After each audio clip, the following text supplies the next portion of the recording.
तो हम लोग नेक्स्ट टॉपिक पढ़ने चल रहे हैं आज, वित्तीय बाजार, फाइनेंशियल मार्केट।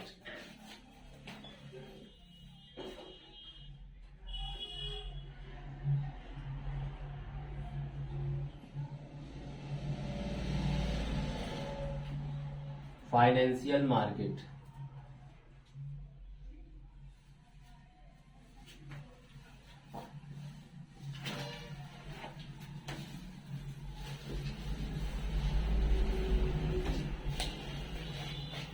देखिए,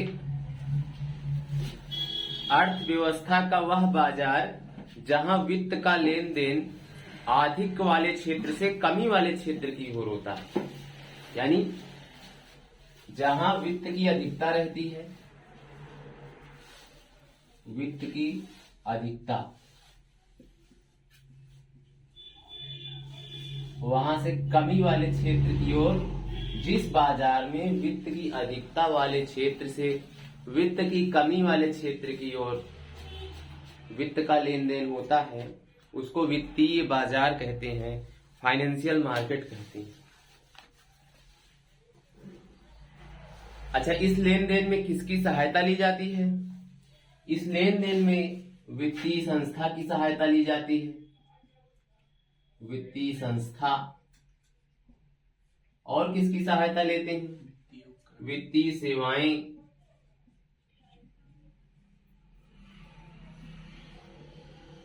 और वित्तीय उपकरण।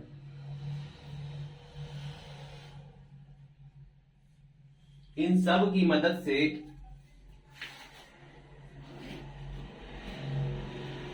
वित्त का लेन देन होता है। इस लेन देन का आधार ब्याज अथवा लाभांश होता है। आपको पिछले टर्म पे बताए थे, वित्त के लेन देन का आधार क्या होता है? वित्त के लेन देन का आधार क्या होता है? ब्याज होता है अथवा लाभांश होता है। ब्याज मतलब इंटरेस्ट, लाभांश मतलब शेयर। तो वित्त के लेन देन का आधार क्या होता है? इसको ऐसे लिखते भी रहा करो आप लोग। वित्त के लेन देन का आधार रफ में इसको ऐसे लिखा करो। वित्त के लेन देन का आधार क्या होता है? ब्याज अथवा शेयर। अगर हम इसको डायग्राम बना के दिखाएं तो बैंक जैसे होता है, एक वित्तीय संस्था है। बैंक आपकी एक वित्तीय संस्था है।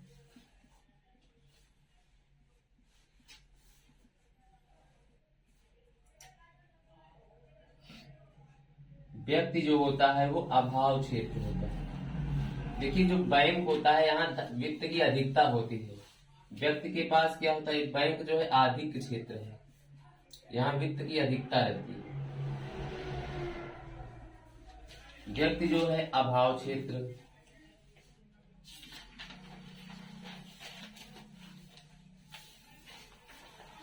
अब वित्त जो है बैंक से ट्रांसफर हो रहा है किधर?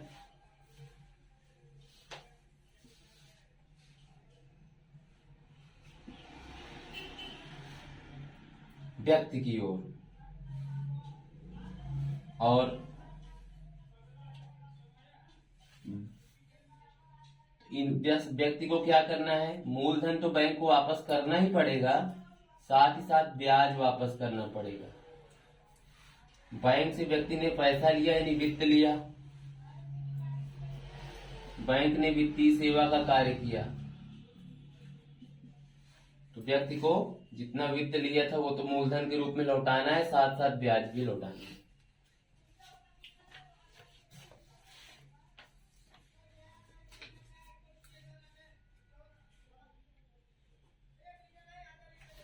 और ये जो वित्त होता है किस रूप में होता है भाई? कैश के रूप में। कैश क्या है? वित्तीय उपकरण है।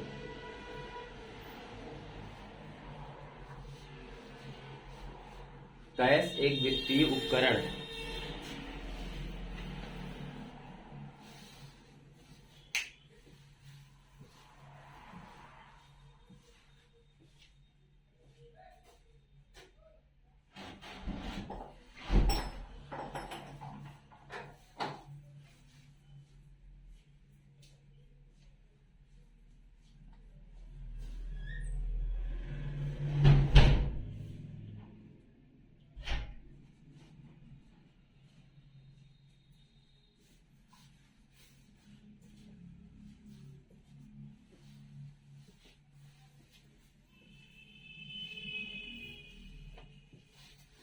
आइए देखते हैं कि वित्तीय बाजार का क्या महत्व है।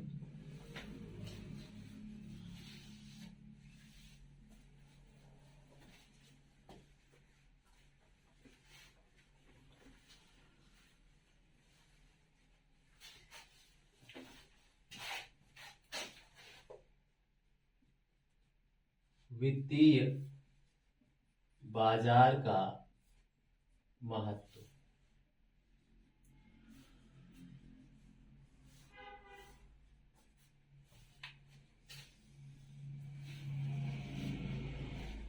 वित्तीय बाजार का क्या महत्व है? ये जो वित्तीय बाजार होता है ये संसाधनों की गतिशीलता में सहायक होता है।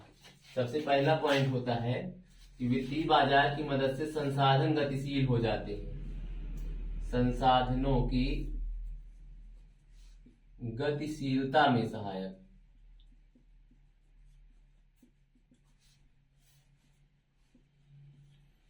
नेक्स्ट पॉइंट है ये बचत प्रवृत्ति को प्रोत्साहित करता है। इससे व्यक्ति बचत करता है, बचत प्रवृत्ति को प्रोत्साहित करता है।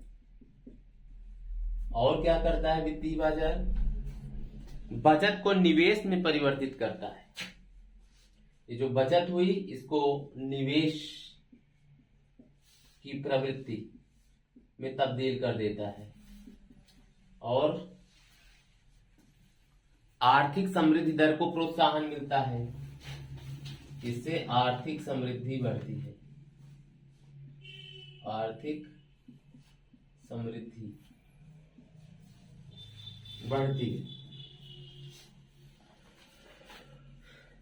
तो हम लोग देखेंगे अब आगे कि वित्तीय बाजार कितने प्रकार के होते हैं।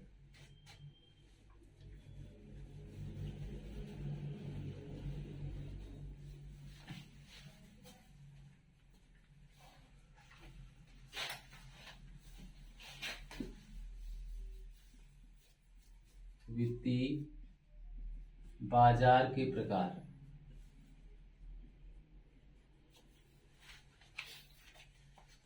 वित्तीय बाजार दो प्रकार के होते हैं। एक होता है मुद्रा बाजार, दूसरा होता है पूंजी बाजार। तो मुद्रा बाजार को कहते हैं मनी मार्केट,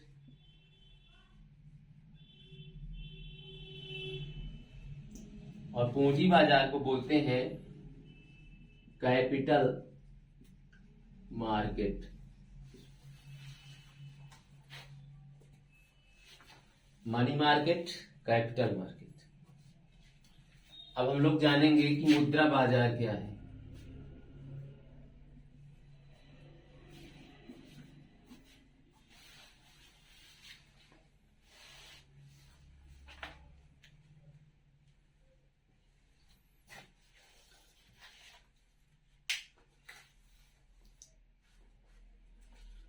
देखिए, वह बाजार जहां मुद्रा का लेन देन अल्पकालिक अवधि के लिए होता है।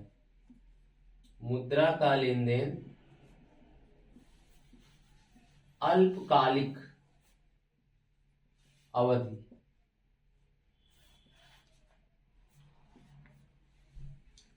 वह बाजार जहां मुद्रा का लेन देन अल्पकालिक अवधि के लिए होता है उसको मुद्रा बाजार कहते हैं। मुद्रा की लेन देन होता है तरलता आवश्यकताओं को पूरा करने के।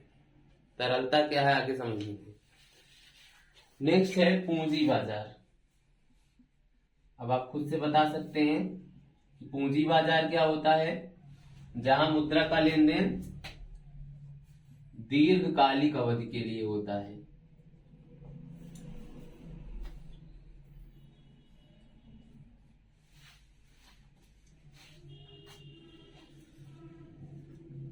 पूंजी बाजार कहते हैं। इसका एक सबसे अच्छा उदाहरण है शेयर मार्केट। इसका एग्जाम्पल क्या है?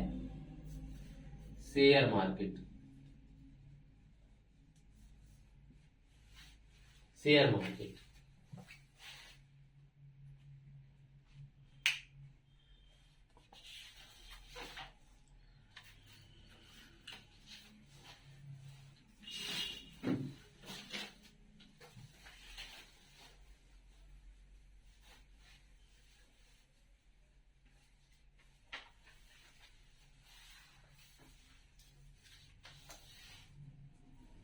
हम लोग देखेंगे भारतीय मुद्रा बाजार।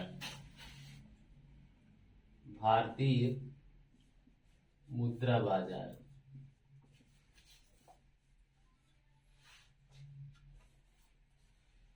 तो दो प्रकार का होता है, एक होता है संगठित मुद्रा बाजार, एक होता है असंगठित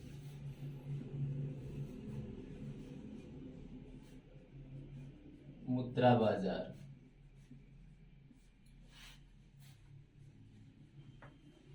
तो जो संगठित मुद्रा बाजार होता है इसमें वित्त का लेन देन जो होता है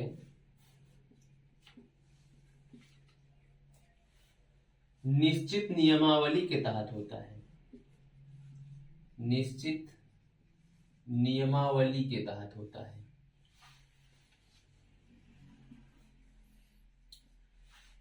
एग्जाम्पल बैंकिंग सिस्टम,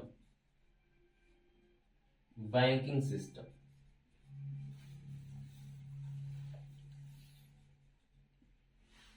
असंगठित मुद्रा बाजार में क्या होगा,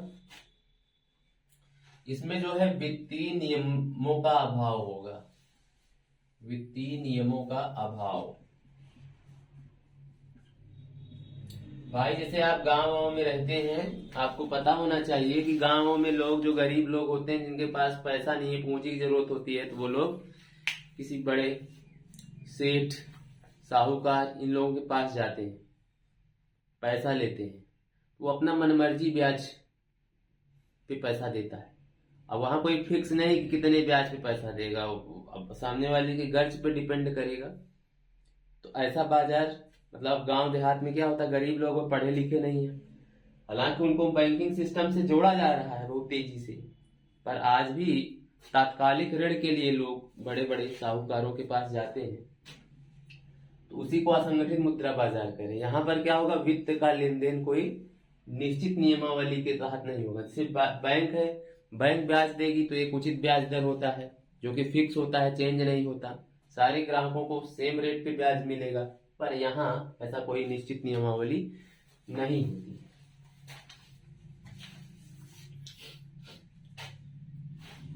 अब ये केवल विश्वास पे कार्य करेगा, यानी कि देने वाले लेने वाले के विश्वास पे ही असंगठित मुद्रा बाजार कार्य करता है।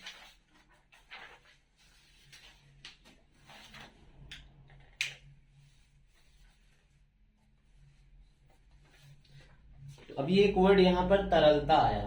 तरलता मतलब क्या है, आइए समझते हैं कि तरलता क्या है।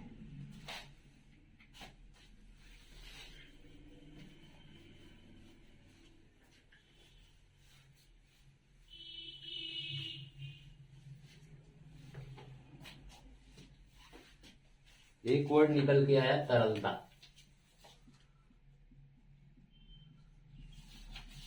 इसको बोलते हैं लिक्विडिटी।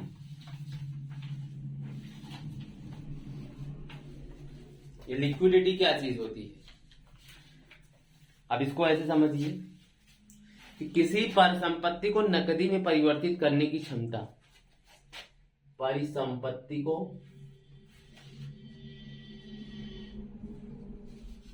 नकदी में परिवर्तित करने की क्षमता।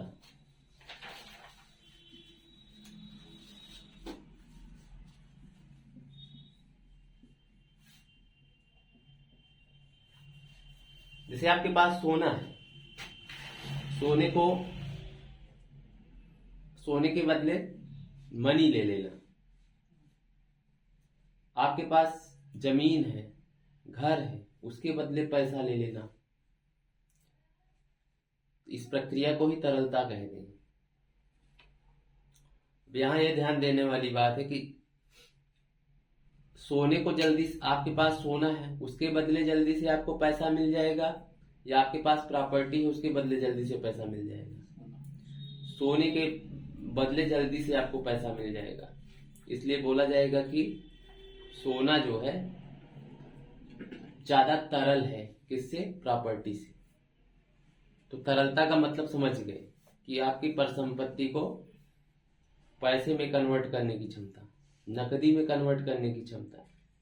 भाई जैसे अर्जेंट में आपको हॉस्पिटल जाना है, इलाज के लिए डॉक्टर को पैसे देना है, आपके पास नगद नहीं है तो डॉक्टर मना कर देगा ना, क्योंकि वो तो नगद में पैसा लेगा, आपका प्रॉपर्टी डायरेक्ट थोड़ी ना ले लेगा। इन सब के हेर में बहुत समय लगता है। आपको इलाज तत्काल कराना है तो आपके पास नगद होना चाहिए। तो आपके पास नगद होने के लिए क्या है, जैसे वही बात है, यहाँ बात आपको नगद तरलता समझनी है। तो तरलता का मतलब यही हुआ कि आपके पास जो भी परिसंपत्तियां होती है उसको आप नगद में कन्वर्ट कर सकते हो, इस प्रोसेस को तरलता कहते हैं।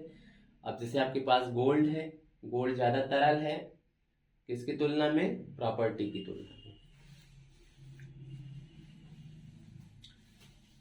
अब हम लोग आगे पढ़ने चल रहे हैं RBI, reserve bank of India.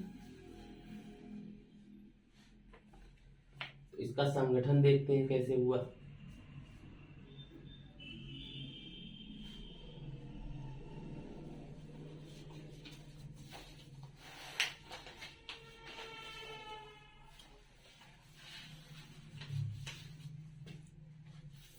देखिए, आरबीआई के अंतर्गत सभी प्रमुख निर्णय केंद्रीय निदेशक बोर्ड द्वारा लिए जाते हैं।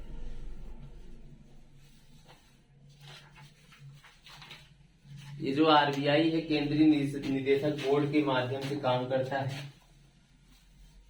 केंद्रीय निदेशक बोर्ड, इसी के माध्यम से ये कार्य करता है।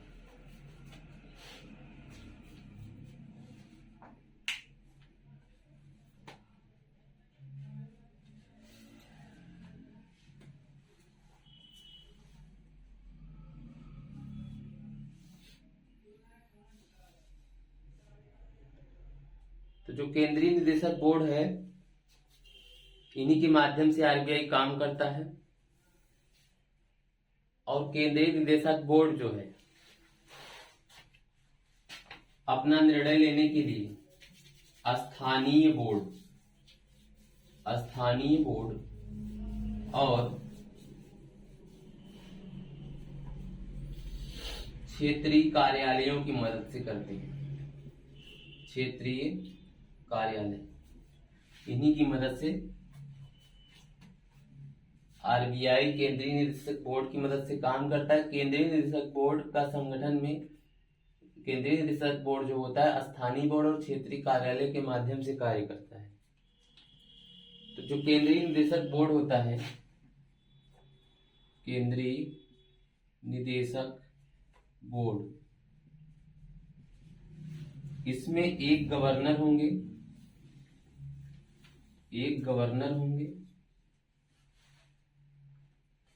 4 उप गवर्नर होते हैं, 4 उप गवर्नर होते हैं।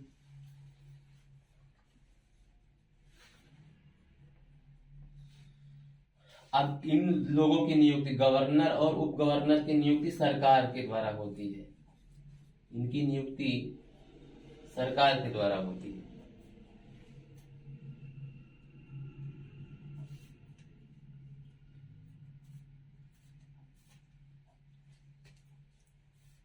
इसके अलावा 10 निदेशक होते हैं, 10 निदेशक।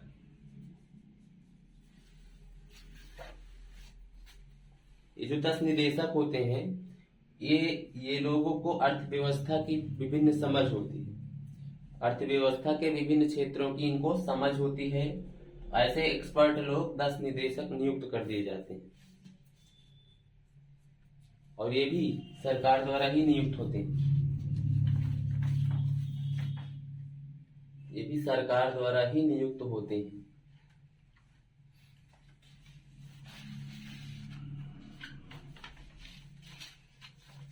उसके बाद है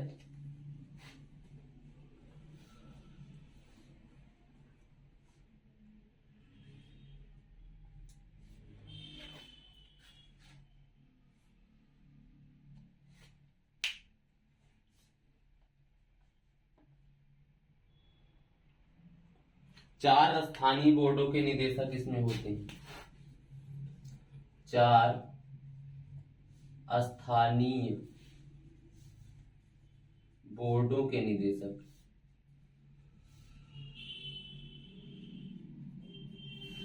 चार स्थानीय बोर्डों के निदेशक होते हैं। साथ ही साथ 2 सरकारी अधिकारी होते हैं, 2 सरकारी अधिकारी होते हैं।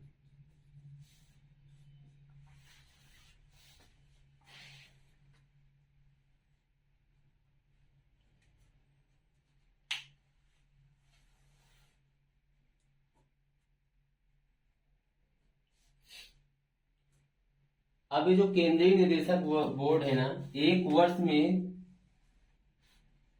न्यूनतम 6 बैठक कर सकता है। कम से कम इसको 6 बैठक तो करना ही है, न्यूनतम 6 बैठक। अच्छा, और एक शर्त है कि एक तिमाही में कम से कम 1 बैठक, एक तिमाही में कम से कम 1 बैठक अवश्य हो जानी चाहिए।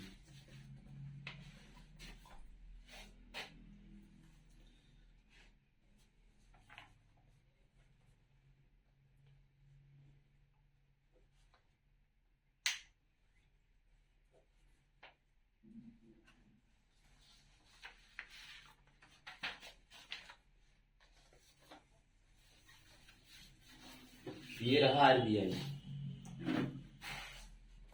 और इसकी स्थापना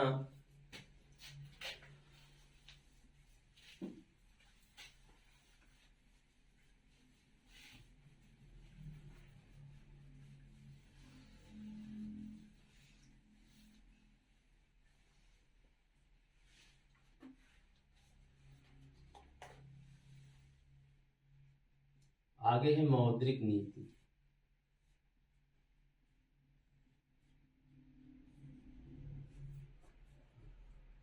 मॉनिटरी पॉलिसी,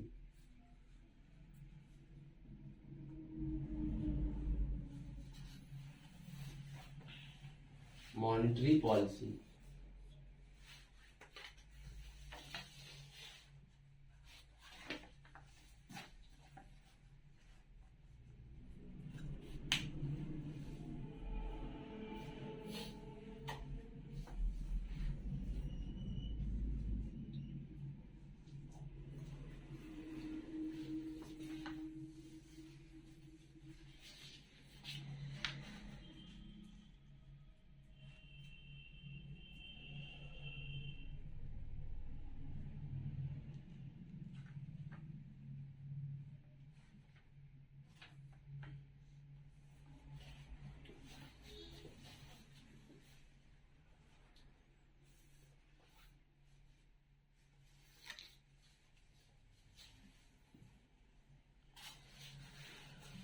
मौद्रिक नीति जो है केंद्रीय बैंक की वह नीति है जिसके द्वारा अर्थव्यवस्था में मुद्रा के प्रवाह को नियंत्रित किया जाता है। अर्थव्यवस्था में कितना पैसा रहेगा, यदि मुद्रा रहेगा, इन सब का संचालन आरबीआई द्वारा मौद्रिक नीति के माध्यम से किया जाता है। यह नीति तरलता समायोजन में सहायक होती है, तरलता समायोजन में सहायक होती है। यह देश की आर्थिक नीति का वह हिस्सा है जो ब्याज दर, मुद्रा आपूर्ति एवं मुद्रा स्फीति दर पर नियंत्रण रखते हुए आर्थिक समृद्धि दर को प्रोत्साहित करता है।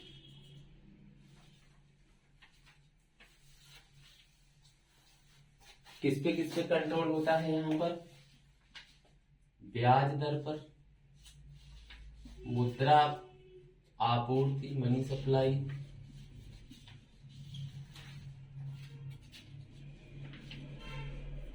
और मुद्रा स्फीति यानी महंगाई, इन सब पे कंट्रोल करने के लिए मौद्रिक नीति अपनाई जाती है। और कुछ इस प्रकार की नीति बनाई जाती है ताकि आर्थिक समृद्धि भी होती रहे, आर्थिक समृद्धि भी होती रहे। तो मौद्रिक नीति बनाया ही जाता है ताकि आर्थिक समृद्धि होती रहे।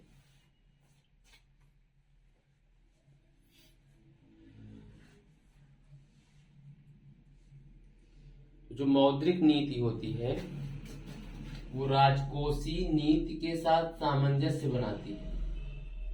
राजकोषीय नीति के साथ सामंजस्य बनाती है और आर्थिक विकास को बढ़ावा देती है।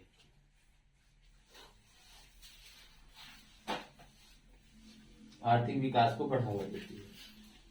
तो मौद्रिक नीति का उद्देश्य क्या है? मौद्रिक नीति का उद्देश्य, मौद्रिक नीति का उद्देश्य क्या है? मुद्रा की तरलता को नियंत्रित करना। सबसे पहला उद्देश्य है मुद्रा की तरलता को नियंत्रित करना।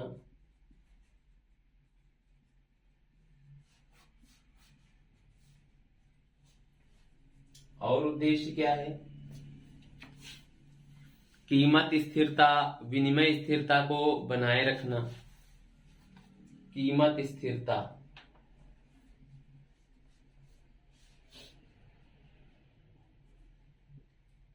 विनिमय स्थिरता,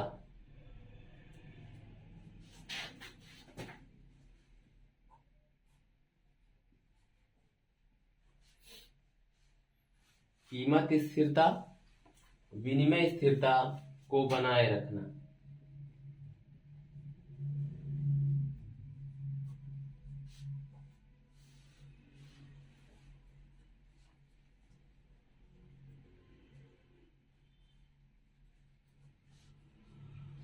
और इसका एक प्रॉपर्टी ये है, उद्देश्य ये है, जैसे मुद्रास्फीति यानी महंगाई है, मुद्रास्फीति, मुद्रास्फीति और आर्थिक समृद्धि,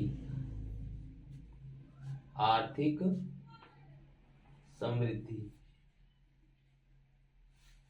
इसमें तालमेल बनाना।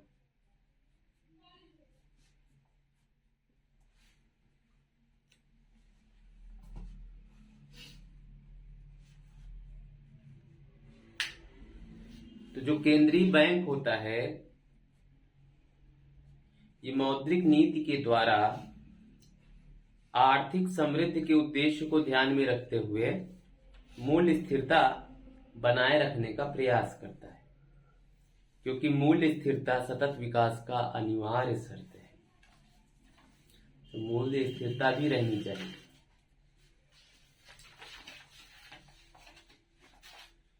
अब आगे हम लोग देखेंगे आरबीआई क्या काम करता है। आरबीआई के कार्य,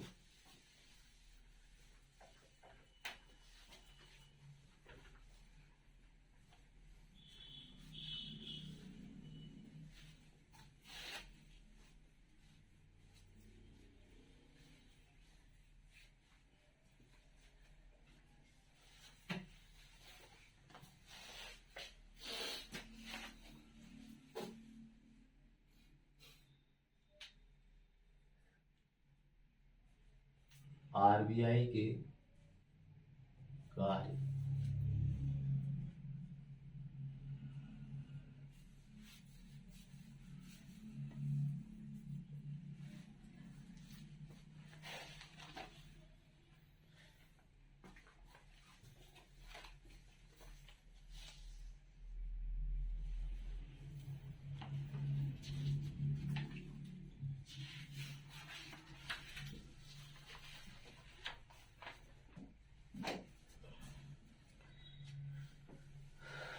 आरबीआई जो है दो तरीके का कार्य करता है।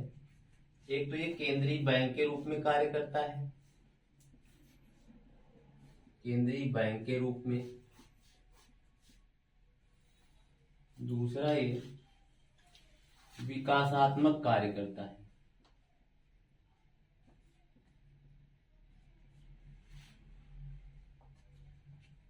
तो केंद्रीय बैंक के रूप में क्या क्या कार्य करता है?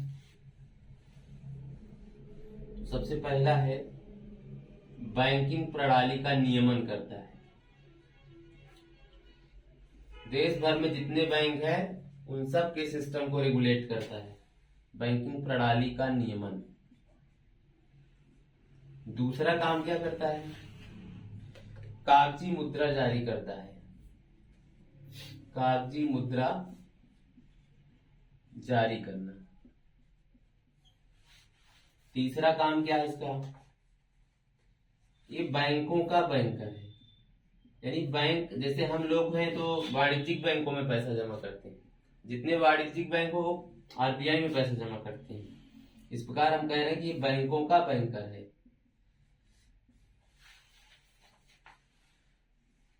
इसका मतलब यह है कि बैंकों का अंतिम उधारदाता है, अंतिम उधारदाता। हमें उधार लेना है तो हम लोग वाणिज्यिक बैंक जाएंगे, वाणिज्यिक बैंकों को उधार लेना है तो आरबीआई जाएगा।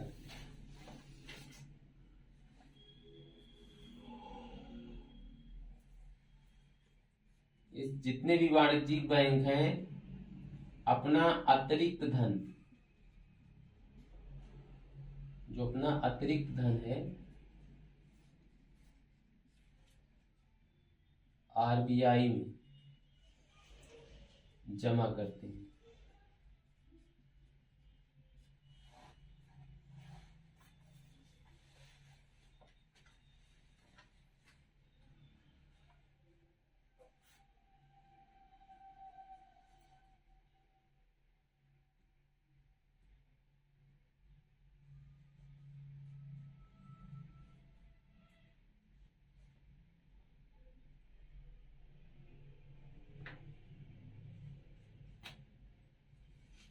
और आरबीआई जो है जितने भी बैंक हैं उनके मौद्रिक विषयों पे सलाह देता है, मौद्रिक विषयों पर क्या करता है, सलाह देने का काम करता है, सलाह देता है।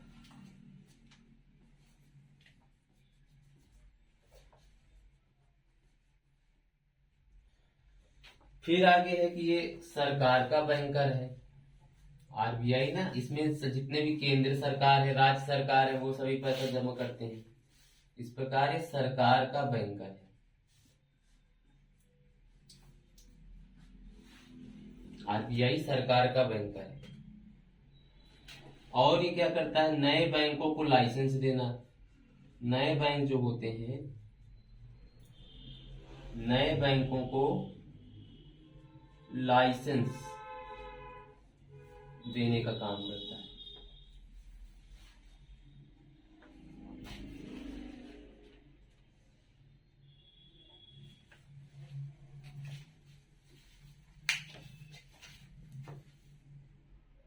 चलिए, तो आरबीआई क्या कर रहा है, नए बैंकों को लाइसेंस देने का काम कर रहा है। और क्या करता है, अंतरराष्ट्रीय स्तर पर, अंतरराष्ट्रीय स्तर पर भारतीय अर्थव्यवस्था का प्रतिनिधित्व करता है, भारतीय अर्थव्यवस्था का प्रतिनिधित्व अंतरराष्ट्रीय स्तर पर क्या करता है, भारतीय अर्थव्यवस्था का प्रतिनिधित्व करता है। और इसका एक काम है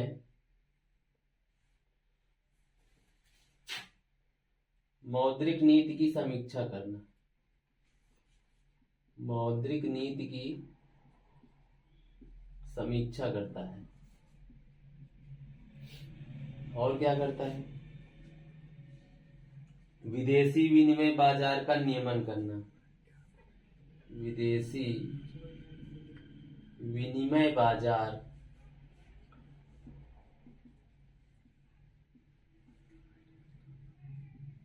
का नियमन करना।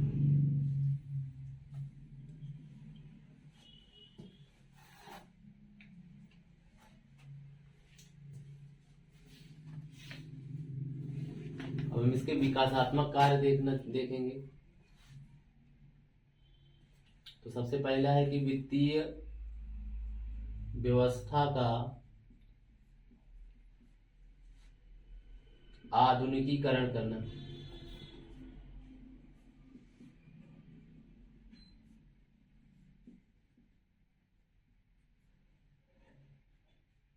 आगे है वित्तीय समावेशन को बढ़ावा देना। वित्तीय समावेशन को बढ़ावा देना।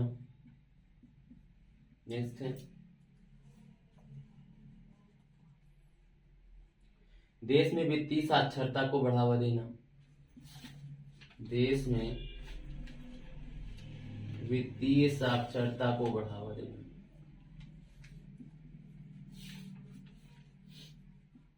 और क्या करता है? राजकोषीय नीति के साथ तालमेल बनाए रखते हुए राजकोषीय नीति के साथ तालमेल बनाए रखते हुए आर्थिक समृद्धि दर को बढ़ाना। आर्थिक समृद्धि दर को बढ़ाना। ये आरबीआई के कुछ कार्य हो गए जो आरबीआई करता है।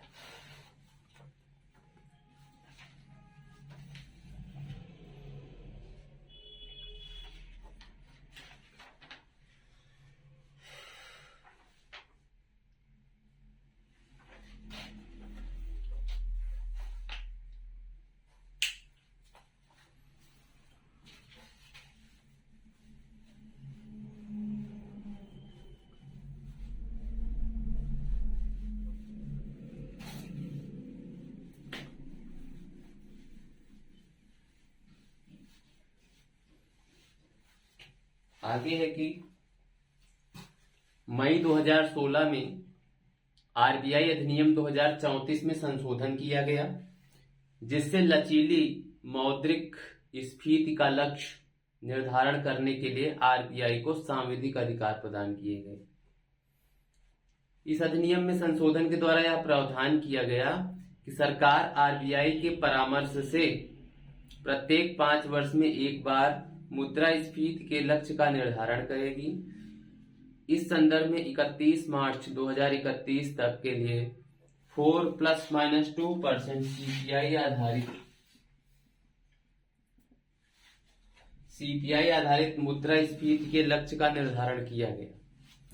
31 मार्च 2021 को सरकार ने पुनः अगले 5 वर्ष के लिए मुद्रास्फीति के लक्ष्य को 4 ± 2% ही रखा है।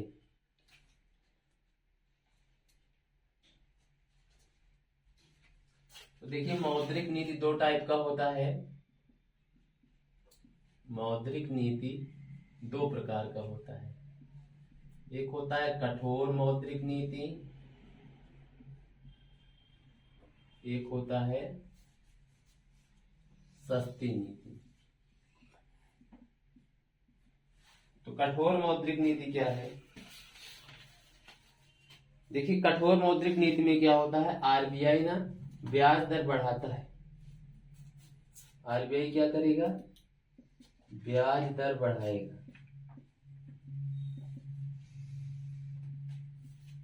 और इसका उद्देश्य तरलता नियंत्रण करके मुद्रास्फीति पर नियंत्रण करना होता है। तरलता पे नियंत्रण करेगा। तरलता नियंत्रण करके क्या करेगा? मुद्रास्फीति यानी महंगाई पे कंट्रोल करेगा। मुद्रास्फीति पर नियंत्रण। सस्ती नीति कब लागू की जाती है? किस लिए? ब्याज दर कम कर देगा। ब्याज दरों में कमी। तो ब्याज दरों में कमी करेंगे तो और क्या होगा? औद्योगिक उत्पादन को बढ़ावा देने का काम होगा। औद्योगिक उत्पादन को बढ़ावा देना।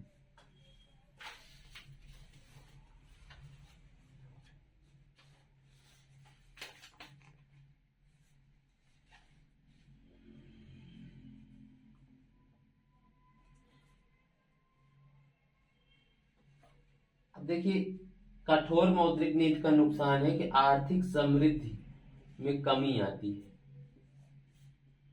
आर्थिक समृद्धि जो है उसमें कमी आती है, और यहाँ तरलता में वृद्धि होगी। तरलता में वृद्धि होगी, जिसके कारण क्या होगा, आर्थिक समृद्धि बढ़ेगी। आर्थिक समृद्धि बढ़ेगी।